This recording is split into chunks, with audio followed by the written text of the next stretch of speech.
Pitchy Breath are back in action with their new production of Hedda Gabler. I'm delighted to say that the director of said show, Carolyn Chinn, is with us in the studio. Hello, Carolyn. Hello, Paul. Thank you for having me. It's a pleasure. Thank you so much for coming on. So you decided to set this in the 1950s, which is interesting. Yeah. So the play is written by Henrik Ibsen, who's considered like the granddaddy of stage drama and realism and so forth. And it was written in 1890 originally. However, when I read it, I just really wanted to bring it into a more contemporary space. I think more audiences might be able to relate to the 1950s than the 1890s, but also by moving it forward a few decades, I think the themes that Ibsen is dealing with in the play are still relevant. A lot of those themes are about kind of women's empowerment or disempowerment in society and so on.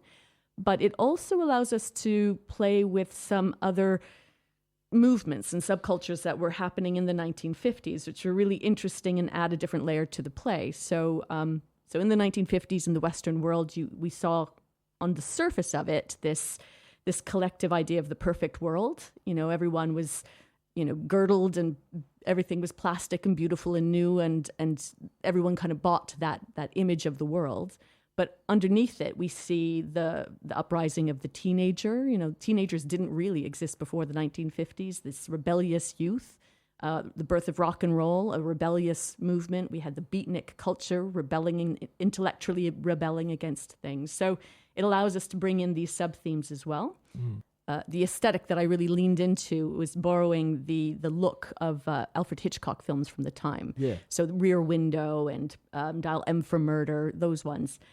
Because what I thought was, stylistically, it looks beautiful. It's very attractive to the eye, lovely to look at, but also very unsettling to watch. That's sort of a tone in his films, and I think that's a tone in this play as well. So hopefully with the austere set that we've got, we've really gone all out with costumes as well. We really want to be era-specific with the costumes. So hopefully it will be this lovely, immersive, you're walking into the 1950s feel.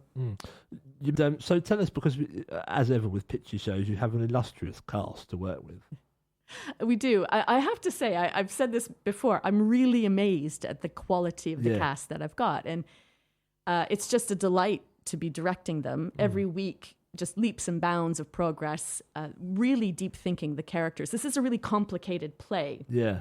And when Ibsen wrote it, it is sort of a character study of Hedda Gabler, who is incredibly enigmatic and complicated and unsympathetic, a real anti-hero, which is unusual for a female character.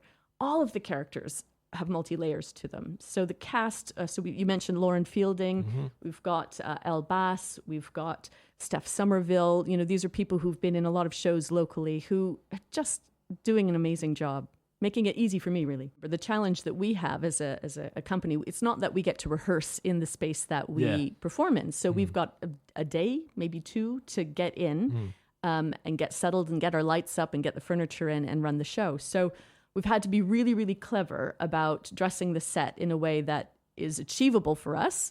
It is a slightly austere set, but the premise is that at the beginning of the play, Hedda has just moved into a new mansion. So they haven't unpacked yet. So when the curtains open, the audience will see a lot of furniture under dust sheets and boxes, moving boxes, not unpacked yet.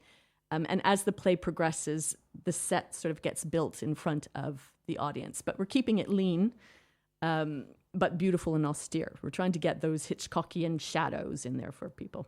One thing that I try to do when I direct is I want to create a little bubble for the audience to come into and really engage with the story. So for me, having songs from that era and the costumes from that era of the 50s is really important to kind of keep people in that era. Yeah. So we'll start off the show. We've got Autumn Leaves, live renditions of it. We've got a wonderful song that's recorded by Eartha Kitt, but we're doing live, called I Want to Be Evil, which is a fantastic song. If you haven't heard it, Google it. It's really, really good. Loverman is another song that we feature, and Plain Gold Ring, a Nina Simone song. So we've sculpted down, so we're choosing selectively, but all songs from that period that just give some interior dialogue, I guess, of what's going on in Hedda's head. And makes it in a way quite modern as well, because they wouldn't have done that, back in Ibsen's day. No. I mean, this is the great thing about theater, that once the play is written, and if it's a play of quality that has themes that resonate for decades and decades, it gets restaged and reinterpreted and therefore becomes relevant to modern audiences as well. So that's where the creative, splurge comes out of the director. No, brilliant. So, are you excited? I am. This is my favorite play. So when Pitchy approached me last year, I had just finished directing for a different company, and directing is a really intense experience. Several months of your life kind of devoted to it. So it was the last thing in my mind to pick up and direct another show back to back. But literally the day after my first show finished, they asked me if I wanted to direct the autumn production. And I asked if I could do Hedda Gabler, and when they said yes, I mean, I knew that I was in. Can I confess something? For years, I thought it was Hedda Gabler. We had a big debate over this, because as you can tell, I have a North American accent. I'm from Canada, and we tend to say Hedda Gabler. Yeah. But with the British accent, people were saying Gabler, and I had to go and do some research, and I've concluded that Gabler is more accurate to the Norwegian pronunciation of the name. So I made an executive decision that it will be Gabler for this. Yeah. So I'm trying really hard not to let my Canadianism slip through and say Gabler. That's fascinating. So that is going to be at the Hawth. It's at the Hawth, the 21st to the 23rd of November. Tickets available now. It's going to be a cracking show. I'm really, really proud of it, and I think people will really enjoy it. If you want to get involved with Pitchy, then and you go along and you think brilliant, then you can certainly do that. Yeah, they're quite a unique company in that they're not a members company. You don't have to join and pay a fee or anything like that. If you want to get involved, you can get in touch with them, and they'll do open call auditions. They're always looking for people backstage to help too.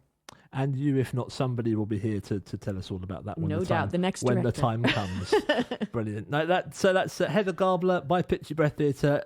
It's going to be, as Carolyn said, on the 21st, 22nd and 23rd of November at 7:45. Correct. Yeah, good. So that's at the Hawth, and we'll pop all the usual links on there, parkwoodtheatres.co.uk, or give them a call on the box office, 553636, and I'll pop us in touch with you, and we'll get you in touch with the team at Pitchy. Carolyn, lovely to chat to you. Thank you so much for coming on, and good luck with it. I know Pitchy always do a wonderful job, so I dare say this will be exactly the same. So thank you so much for coming on. Thank you for having me. Pleasure. That's Carolyn Chinn there, director of Hedda Gabler, and we've got all the